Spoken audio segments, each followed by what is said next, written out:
So I haven't done a video like this in quite a while, which is not a video on a figure I own, but on a future figure. But this one is pretty interesting, so I thought I would make a video on it. So years ago, uh, Big Chief Studios had the James Bond license, and they were making some pretty amazing figures. They did Doctor No, figures from Doctor No. They did Goldfinger and Live and Let Die, and they went out of business. So it's been years, more years, since any high-end James Bond figure has been created.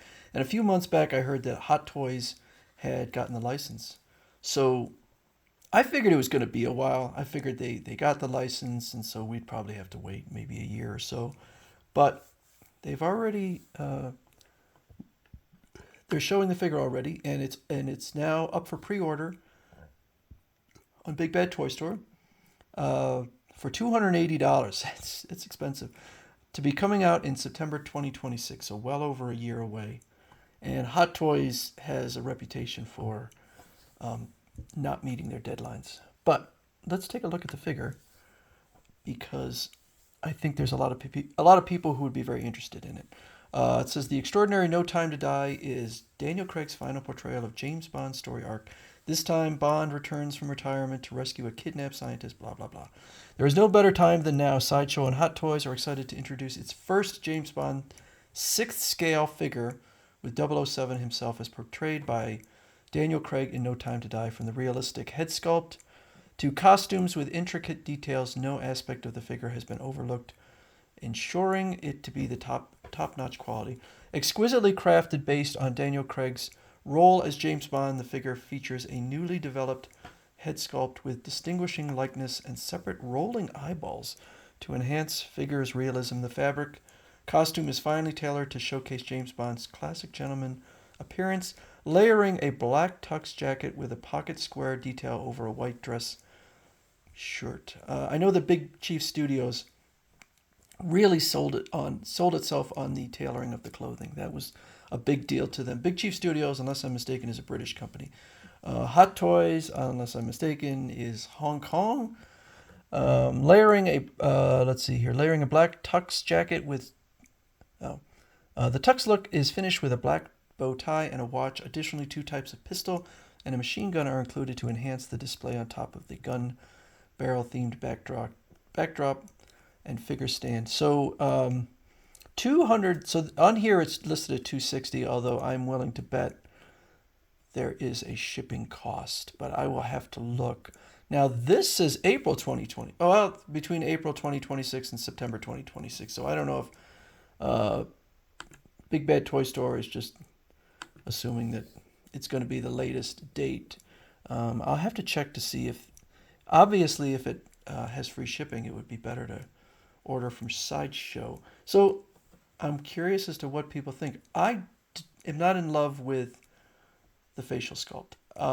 Here's the thing about Daniel Craig. So Daniel Craig, he's not an unattractive man, but I don't think he is classically attractive. I think that Daniel Craig looks better in motion than in still pics. That's just my opinion. I really enjoyed uh, the the Sean Connery and Roger Moore figures, but obviously, if they were making one of those two, it would be yet another one. We still have Pierce Brosnan. We still have George Lazenby, which I'm not sure there'll ever be a George Lazenby. And we have oh gosh, now I'm drawing a blank on the sixth James Bond. Somebody can yell at me. But 260 is more than what Big Chief Studios. Big Chief Studios, their figures were exceptional, but they tended to have problems here and there. They were not perfect, but I would also say that about Hot Toys. Hot Toys, and that's one of the reasons I only have about half dozen Hot Toys figures because uh, I've always considered them like soft statues. Their articulation is not great. So this is a bit of money. I mean, I really like Daniel Craig as James Bond. I think he is an excellent James Bond.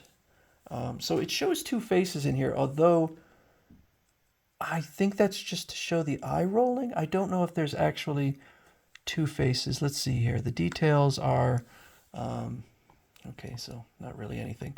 What's in the box? Authentic and detailed likeness of Daniel Craig as James Bond. One newly developed James Bond head sculpt with separate rolling eyeballs. Movie accurate facial expression with detail, wrinkles, and skin texture. Now, this is going to come out uh, if it is between April and September, nearly a year or more than a year away. So who knows? It might look somewhat different. Each head sculpt, so I guess there must be two. If it says each head sculpt is specially hand printed. So I'm not sure if that means that this has multiple head sculpts or if they're saying that each Hot Toys head sculpt is specially hand printed. So we have one white dress shirt, one black tuxedo jacket with pocket and squares. I've never seen one of these high-end figures where you could remove the clothes fully. So obviously you can remove the jacket. And I don't know if you can see it in here, but there is some interesting design in or some patterning in here in the shirt. I think the suspenders look pretty neat. So there is okay, that looks good. I gotta admit, that looks good. Now that we have a real close-up. Wow, that's impressive. Okay, so we get 17 more pics. So the classic photo of him standing with the gun. I'm assuming the pants and everything and the shoes are not removable. You know, when I got the last one they did was Dr. No, and you know, it was sad to see Big Chief Studios fold, but I got to tell you, it had real problems. The Dr. No and James Bond absolutely could not stand. Their ankles were worthless. And you could turn their ankles, their feet around 360 degrees. So I don't know if they just lost the energy or what, but it's not shocking that they went out of business because I think that they had issues with their QC. I mean, to have a figure that just cannot stand, it would just collapse because the ankles had no rigidness to it at all. So I was excited to see that Hot Toys, and so this is pretty neat. I think fans of James Bond are going to be excited. So anyway, that's Hot Toys' first announcement. We'll see what's coming up next. I'd love to see more villains. That would be neat. I don't really care about the villain from No Time to Die. I don't even think I would get that figure. I don't even remember his name and even though I own the movie and I've watched it multiple times, and I do enjoy the movie, but I thought the villain was forgettable. So anyway, James Bond fans, that's pretty good news if you like the high-end James Bond figures, because there was definitely a feeling of loss for me when Big Chief Studios, even though their figures had issues, I do think they look fantastic on a shelf. So this is the new James Bond from Hot Toys.